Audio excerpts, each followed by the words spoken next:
Wszyscy gonią za modą. BMW, Audi, Mercedes. 3 święte marki, które według niektórych wyznaczają status społeczny i jakość życia.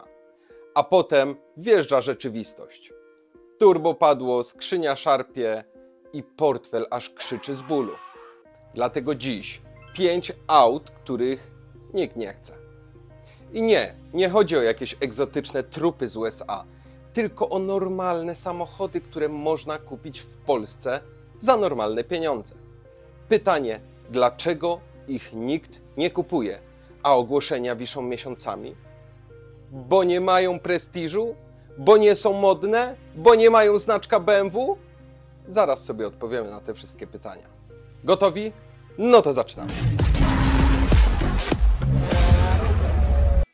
Zacznijmy od auta, które wygląda, jakby było projektowane przez samuraja, który miał obsesję na punkcie spasowania paneli i dźwięku domykających się drzwi. Honda Accord 8. generacji, 2,4 litra i VTEC. I nie 2.0, nie 2.2 diesel, tylko ten konkretny silnik benzynowy 2,4 litra pojemności, bo to właśnie on jest kwintesencją tego, czym Honda była kiedyś. I powiem wam tak, jeśli to auto mogłoby mówić, to powiedziałoby tylko jedno. Nie potrzebuję turbosprężarki, żeby dać ci sporo frajdy.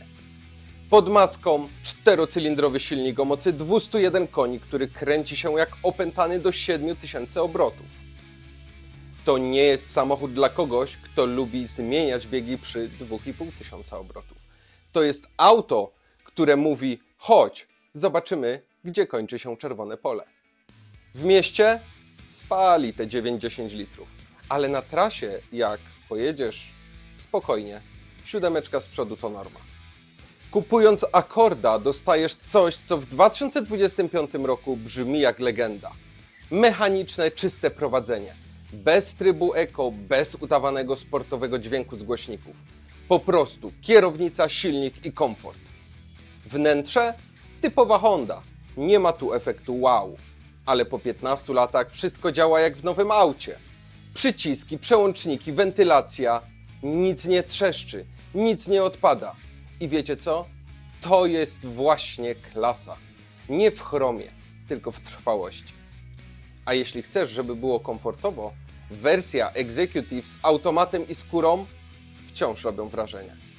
Ten klasyczny automat z 5 biegami to nie żaden DSG z ryzykiem kosztownego serwisu. Ta skrzynia po prostu działa. Zawsze. Jedyny problem? Ludzie tego nie kupują. Bo nie ma turbo, bo nie da się łatwo zaczipować, bo Honda to nie premium. Później wybierają Passata 1.8 TSI i robią remoncik głowicy po 120 000. Accord jest jak ten kumpel, który nie szpanuje, ale jak trzeba coś ogarnąć, to dzwonisz właśnie do niego. Nie rzuca się w oczy, ale zawsze dowieziecie tam, gdzie chcesz. Bez dymu, bez awarii, bez gadania. I właśnie dlatego nikt go nie chce. Bo dziś bardziej liczy się znaczek niż to, jak auto się prowadzi. A szkoda, bo to jedna z ostatnich Hond, które powstały, zanim zaczęli projektować je księgowi. Teraz przechodzimy do auta, które wygląda, jakby jego właściciel co tydzień chodził w Golfie i słuchał Nora Jones. Volvo S80 drugiej generacji z silnikiem 2,5 litra turbo. Powiem jedno. Jeśli luksus mógłby być cichy, to właśnie tak by brzmiał. Bo wiecie, Volvo to nie jest marka dla ludzi, którzy muszą pokazać, że mają. To jest marka dla tych, którzy już wiedzą, że mają i nie muszą o tym mówić. I to czuć od pierwszej chwili, kiedy wsiadasz do S80. Wszystko tu jest miękkie, stonowane, przemyślane. I nie ma tu miliona ekranów, które próbują być mądrzejsze od ciebie. Jest za to uczucie, że siedzisz w czymś zaprojektowanym dla człowieka, który ma już dość pośpiechu i chce, żeby jego auto po prostu było spokojne. Pod maską 5-cylindrowe turbo 2,5 litra, czyli silnik, który ma duszę. Nie jest demonem prędkości, ale ma to coś. To charakterystyczne, bulgoczące brzmienie, którego nie da się pomylić z żadnym innym. Moc 200 do 231 koni, w zależności od wersji. I moment, który wpycha cię w fotel, już od 2000 obrotów. I to wszystko z niezawodnym, klasycznym automatem ISIN. Żadnych dwusprzęgłowych cudów, które proszą się o serwis 160 000. Tutaj po prostu wsiadasz, przekręcasz kluczyk i jedziesz. Najlepsze jest to, że dziś nikt już tego auta nie szuka. Każdy chce XC60, XC90, SUV-y, które spalają więcej i prowadzą się gorzej, bo są na czasie. Ale o tym mówiłem więcej w filmie dostępnym tutaj. A tymczasem za 35 do 45 tysięcy złotych możesz mieć pełnoprawną limuzynę klasy premium z wyposażeniem, które 10 lat temu miała jedynie S-klasa. Skóry, audio dynaudio, grzane wszystkie fotele, automatyczne dosłownie wszystko i cisza. Nie taka cisza jak w hybrydzie, tylko taka naturalna. Bo to auto zostało zrobione po to, żebyś po pracy wrócił do domu i poczuł, że życie jeszcze ma sens. A wiecie, co jest najśmieszniejsze? To jedno z najbezpieczniejszych aut w historii. Nie tylko przez poduszki powietrzne, ale też przez to, że po prostu nie prowokuje. Nie będziesz nim kozaczył na każdych światłach. Po prostu jedziesz i robisz to w dobrym stylu. Volvo S80 to taki samochód, którego nie zrozumiesz, dopóki nim nie pojedziesz.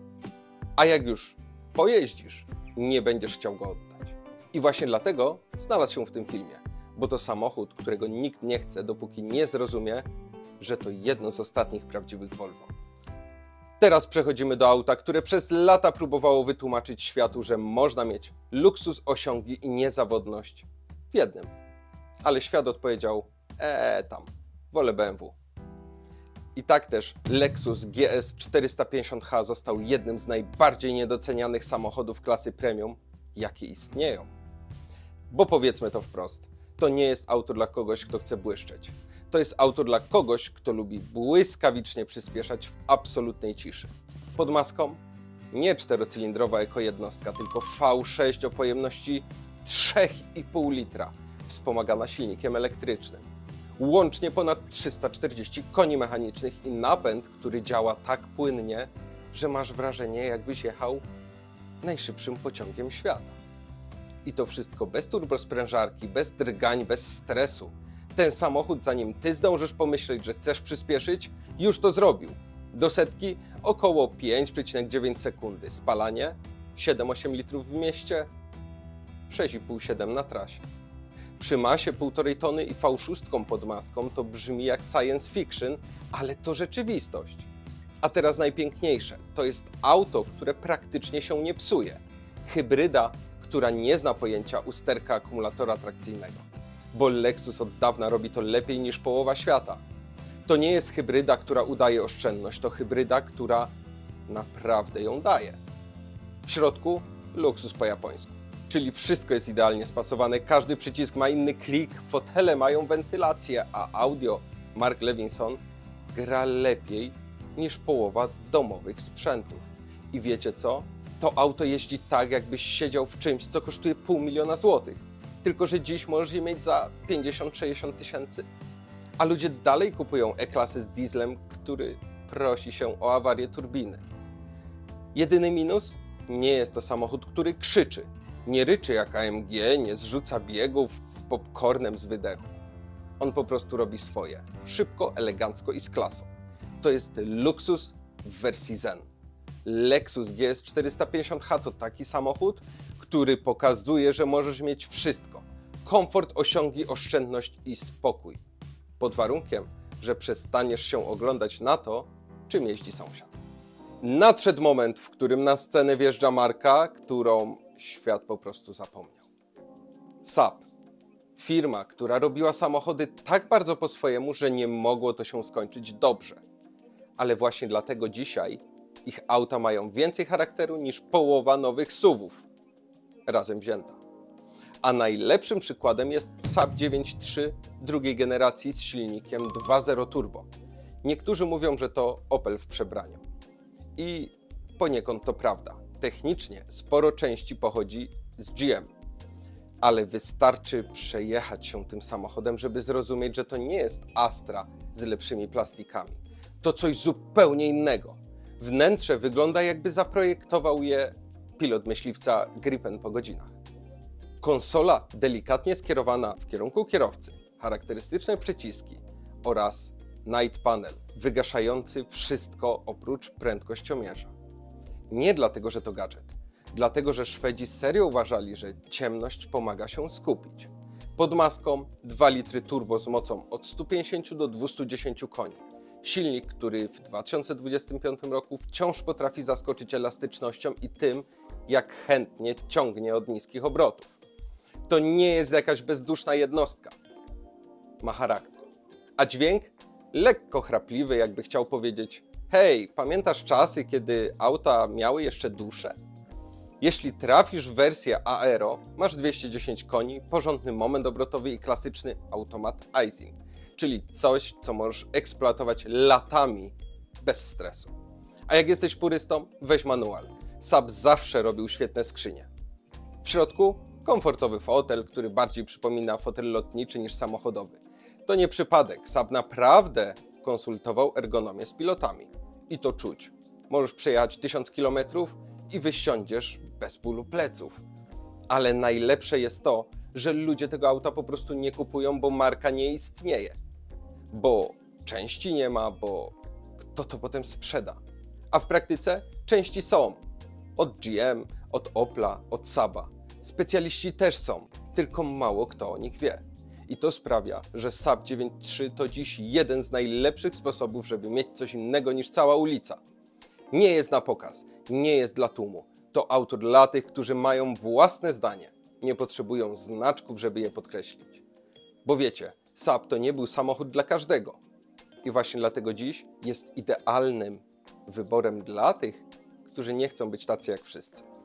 No dobra, teraz coś, co wygląda jak limuzyna, brzmi jak muscle car, a zachowuje się jak coupé po terapii z psychologiem sportu. Infiniti G37.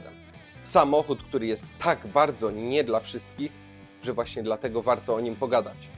To auto powstało w czasach, gdy Japończycy chcieli pokazać światu: hej, potrafimy zrobić coś, co zje BMW, ale nie rozpadnie się po 3 latach. I wiecie co? Udało im się.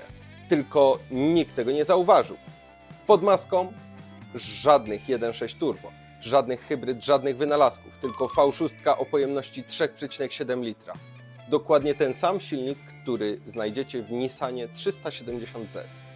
Moc 306 koni. Brzmienie głębokie, czyste, rasowe. Jak odpalasz, to rano sąsiedzi wiedzą, że dziś jest dobry dzień. Napęd na tył, klasyczny automat, a jeśli trafisz w wersję z napędem 4x4, to masz samochód, który potrafi być i spokojny, i totalnie dziki. Ty wybierasz kiedy jaki. Do setki 5,5 sekundy. I to w aucie, które z zewnątrz wygląda jak stylowy sedan. Wnętrze trochę surowe, ale za to trwałe. Nie ma tu fajerwerków znanych z niemieckich marek, ale wszystko działa po japońsku, czyli precyzyjnie, solidnie i z dbałością o szczegóły. I tak, to auto nie udaje. Nie próbuje być premium. Ono po prostu jest cholernie dobre. Infiniti G37 to taki samochód, który w 2025 roku kosztuje około 50 000 złotych, a daje Ci wrażenia z jazdy jak auta za 300 000. A i tak nikt go nie kupuje, bo ludzie nawet nie wiedzą, że taka marka jak Infiniti istnieje. A szkoda, bo to auto potrafi Ci przypomnieć, po co w ogóle lubimy prowadzić samochód. Trzeba tylko zaakceptować jedno. Spali Ci 11-12 litrów, ale te 11 litrów to czysta radość z jazdy. Taka, której nie da Ci żaden 3-cylindrowy silnik z turbo. I jeśli chcesz mieć coś, co nie jest kolejnym Passatem, tylko czymś, co naprawdę wyróżnia się na ulicy, G37 jest perfekcyjny. To auto dla ludzi, którzy nie potrzebują tłumu, żeby wiedzieć, że wybrali dobrze. I w sumie to właśnie o to chodziło w tym zestawieniu. Bo wszystkie te auta, Accord, S80, GS, Saab 9.3 czy Infiniti, mają coś wspólnego. Nie są modne, nie są wiralowe na TikToku, nie są trendy, ale są prawdziwe. Nie udają sportu, nie udają luksusu, nie udają ekologii. Po prostu robią to, co mają robić. Jeżdżą świetnie, są dopracowane i trwałe. A to, że nikt ich nie chce, to tylko lepiej dla nas, bo właśnie dzięki temu możemy mieć samochód z duszą za cenę, za którą inni kupują kompakt z bazowym dieslem i przebiegiem z kosmosu. Czasami największy luksus to nie znaczek na masce, tylko świadomość, że masz auto, które naprawdę warto było kupić. Dajcie znać w komentarzu, które z tych aut wybralibyście dla siebie. I warto zapamiętać, czasem najlepsze auto to to, którego nikt nie chce. Jeśli się podobało, to łapka w górę i subik, a jeśli chcecie 100 zł cashbacku za zakup ubezpieczenia, to zapraszam na mubi.pl. Z użyciem kodu 0100 otrzymacie 100 zł, link macie w opisie. Do następnego, hej!